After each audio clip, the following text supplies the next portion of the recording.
maybe. But the title of the message is, A Tarnished Buckle Makes an Ugly Belt. And I'm going to explain that here a little bit. But first we're going to read, if you would, turn with me to the book of Mark, chapter 11, verse 15, starting in verse 15. Stay. Okay. When you're there, let me know. Amen. Okay. Verse 15. We're going to start. And it says, And they came to Jerusalem, and Jesus went into the temple, and he began to cast out them that sold and bought in the temple, and overthrew the tables of the money changers, and the seats of them that sold doves. And he would not suffer that any man should carry any vessel through the temple. And he taught, saying unto them, Is it not written, My house shall be called of all nations the house of prayer? But ye have made it into the den of thieves. And the scribes and the chief priests heard it, and they sought how they might destroy him, for they feared him, because of all the people was astonished at his doctrine. You may be seated. Thank you. Now, you're probably still asking, what does that got to do with a tarnished belt? And you know, I've always grown up around animals and horses and things like that, and a pair of boots and a hat was a tool for me. It wasn't just get dressed up and go down to a dance hall. They were tools. And I've seen some very beautiful belts, some very beautiful leather work on saddles and on belts. Everything from flowers and landscapes to animals and crosses, and they were very beautiful. And it was all on a strap of leather that was meant to hold your britches up, or if you, in my case as a kid, tan my hide once in a while. But it was the most beautiful leather work in the world on a belt. And at the buckle, see, when it's hanging on the rack, you got the buckle and the strap hanging there, you can see everything, but when you put the belt on, the buckle's the first thing they see. And if it's tarnished and ugly, most people aren't going to look much past that. This is one of my favorite buckles. It's kind of tarnished right now. I can't, and hallelujah, I can't use it because it makes my belt too big. When I bought it, it was real good and snug, but it's tarnished. And I need to take some polish to that and clean that up before I can wear it again. This one's, if you can see it past my belly, is good and shiny. Brother Steve, what does that got to do with Mark here? Well, I'm going to tell you something. The reason I'm talking about this is in the southern region here in the United States, we've always been called the Bible Belt. And Texas was called the buckle of the Bible Belt. And this week I heard something that made me realize that our belt buckle is tarnished. It's dirty. And I prayed on this, and I prayed about it the rest of the week when God gave me that. About an hour later, I heard a radio program, and it played something on there that really upset me. Now, Jesus went into the temple, and see, the temple in Jerusalem was pretty much their Bible belt. And Jesus saw that the Bible belt was tarnished. And he, in righteous anger, he threw over tables.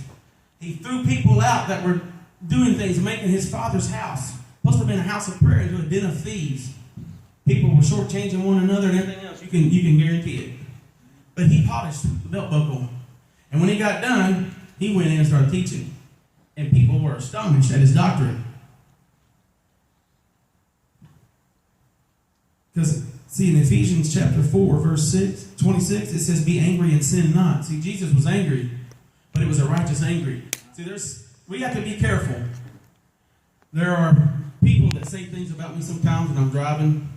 I drive a truck, so truck drivers can be a really bunch. And if I was thin-skinned, they can make me angry pretty easy. But see, we have to pick the things that would really make us angry. I'm not going to get angry. One guy told me I was fat.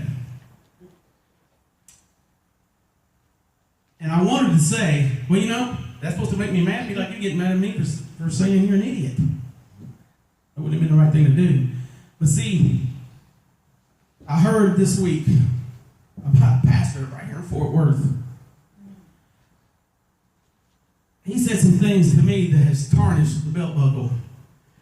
Now listen up. Down in Orlando a week or so ago, there was a terrible thing that happened. There was a terrorist went into a bar. It was a gay bar. And he shot and killed 49 people and injured 53 other people. And that was terrible. And it was awful. And I've heard people saying all kinds of stuff. Well, you know, gays are living in sin, and they had to come and everything from that to people supporting them and churches down there offering to help them with the funerals and everything else. What's my point? My point is, this pastor, he said, now this is from the pulpit, watched him with my own eyes, heard him with my own ears. He said, you know what? I think he had the right idea, and I hope God kills the other 453 people that were injured. And he labeled every one of them as, well, I'm not going to say what he labeled them as. We have children in here. But it wasn't very nice things he had to say. And laid them all into one category. And said, I'm going to pray tonight, like I prayed last night, and I'm going to pray tomorrow night, that God finishes the job he started, and tomorrow they'll be burning in hell. Now, I don't know about y'all, but that, to me, that tarnishes the belt buckle. And we need to do, and I said, I need to do something about this, and that's when God gave me that. He gave me that title, that message, and then I heard that. And I said, God, it makes sense. Jesus went into all them people that was tarnishing his daddy's belt buckle, and he polished it. He threw out the dirt. He threw out the trash, and he polished that belt buckle for God. And I'll tell you what, my heart is broken, because there's people in that church, young Christians, are following what this man is saying, and he's going to send them straight to hell. And that breaks my heart. Yeah. Now, I'm not going to name this pastor's name. I don't believe that'd be right for me to do. But I'm hoping he sees this video. My wife was videoing this. Brother Tim was videoing this. But it's not out of, I don't hate him. It's not out, it is out of anger. I'm angry that he would use the house of the Lord, a church, to say something like that. Now, y'all tell me, show me somewhere in the Bible where Jesus said, I hope everybody burns in hell. And see, as Christians, we are to emulate our Lord and Savior. We're to emulate God. We're to be like him. Now, Jesus came down, and the lady at the well, you remember the lady at the well?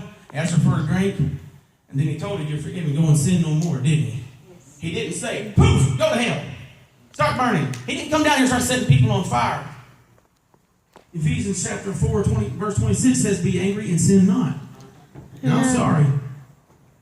They was angry at the wrong thing. Angry at the wrong thing. Let's go to Ephesians chapter 2.